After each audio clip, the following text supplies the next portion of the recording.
粉丝呢邮寄过来一个电路板哈，就是这个。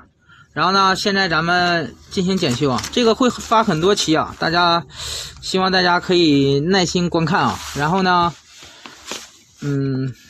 就搁这儿吧，然后大家看啊，这个检修呢很简单啊，因为用户我沟通了一下，用户自己修了，修不修呢，咱们也要检修一下。检修怎么检修呢？它这个芯片现在已经炸了哈，这个芯片呢是保不住了，必须得换了。首先要测量一下这些二极管，因为这个二极管呢有可能也击穿了，虽然它这个保险已经换过了。然后先量一下的二极管呢单向导电性，所以量一下。现在呢，这是，然后量这头，打到万用表打到二极管档啊，封面二极管，然后测量。现在是反向，有一个正向有个500多的，反向正常。如果不正常，这个封面档会叫唤啊。正向600多，正常，没有问题啊。这4个整流管呢是没事的。然后量一下这个 NTC 热敏电阻啊，简单量一下的。这个呢就不能用二极管档了，要用电阻档，因为它是有阻值的。这个阻值是 11.9， 正常。这顶写的呢 8D-11， 这11左右，基本正常。然后现在怎么办呢？还差啥呢？大家看这个啊，这有一个电阻啊，这是一个2瓦的 0.33欧 的一个欧姆电阻，现在这顶写的呢。然后呢，它这个电阻呢现在已经糊了，咱们这个电阻指定是报废了。然后咱们得看板子背面，它这头呢有一个这个线啊，大家能看清不？这条线看到了吧？这是连上了，这个不说了哈。然后咱翻过来，那个电阻呢就是这个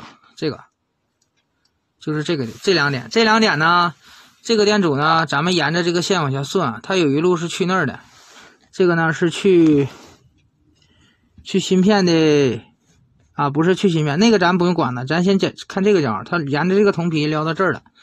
这个呢就是开关管，看了吧？这是 5N60C， 这个呢是电源管，就是摩斯管。从左往右数 G D S。G 呢一角是 G 级，就是3级，它是控制级。二角呢是漏级，用字母 D 来代替。三角呢是 S 级，S 级呢就是原级。原级一般呢会接一个电阻，这个电阻呢就是电流取样电阻，也就是这个，它回到了主滤波电容的负极。这个就是主滤波的负极，对，回到了主滤波的负极。所以说这个电阻呢现在报销了，那么这个开关管呢估计呢也是够呛了啊。但是呢这个管很新，这个呢应该是用户自己换过了，爱好者自己换过了，换过呢也要测量一下，不能放过它。然后简单的量一下就行，它不击穿就行，500多正常。反向，然后这么测。这个开关管呢一般这个说一下子啊，这里说一下，一般这个芯片炸了以后呢，382炸了以后呢，这个开关管基本上是不行了。然后对那个主滤波电容负极这个电阻呢也够呛了，基本是报废了。然后呢，下面然后因为现在先看糊这个元件，对不对？它这有个线，一会儿剪断，不知道是怎么搞的。然后大家看这两个电阻啊，这个电阻呢没有糊啊，这儿有个印儿呢是这个电阻糊巴了造成的。然后咱们看这个电阻，然后咱们看背面，背面呢也就是这个电阻啊，看了吧？这个呢它那个烙铁可能是功率高还是怎么看？铜皮干开了，这个飞线就可以了，就是这个电阻呢有2个角。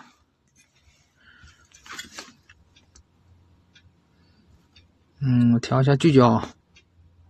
这个电阻呢有2个角，一个角呢是奔着这头来的啊，这呢是接在开关管的一角，也就是 G 级，是控制级。那么另外一个角呢是接在这个角，这个角呢就是芯片的，我看1、2、3、4、5、6，接在芯片的第6角。这个第6角呢，第6角你可以把它想象成过流增压检测吧，也就是说它是控制这个开关管，这个6角不正常，或者这个电阻烧断了，开关管 G 级是触发级吗？开关管的3级吗？它不会触发的，所以说呢，这个电阻烧糊巴了，然后这个芯片挂了，然后这个电阻烧糊巴了，开关管呢一溜全报废啊。但这开关管你看这个明显有焊点，这是用户自己换的，所以说呢这个电阻要换掉。那么这个电阻是多大的呢？大家看这个电阻已经糊巴了啊，烧的那啥了，烧的前面有3道可以看清，后面这一道看不清了。这个一般情况下呢，这里有个技巧，常修的都知道，一般情况下这个第六角的这个什么过流过压输出这个欠压端呢，这个六角呢，它的电压呢，它这个电阻一般都是10到22欧姆的，当然不一定啊，有些充电器还用100欧的，所以说呢大致就能推算出来。然后那么这个是20欧左右还是100欧呢？因为它幸存几道，所以说就能看出来。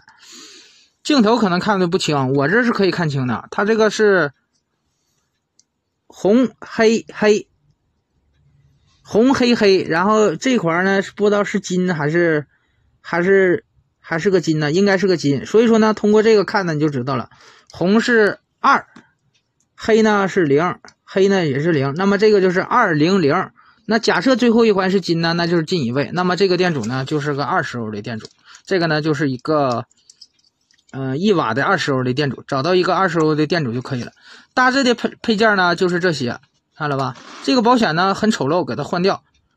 这个电动车保险你实在没有的，拿一根细点导线也可以连啊。这个芯片换掉，六角这个电阻呢是22欧姆的，这个电阻呢没有什么问题啊，但是也要量一下子。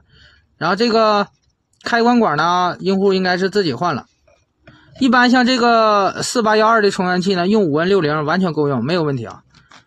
然后这个 0.33欧的电阻要搞定，后面呢现在呢就没有看到明显有糊的。然后这个焊盘呢我要给它处理一下子，大致就是这个流程啊，也没有什么说那个太难的啊哈，就这些流程我给演示也是这样，具体呢就是这些东西啊。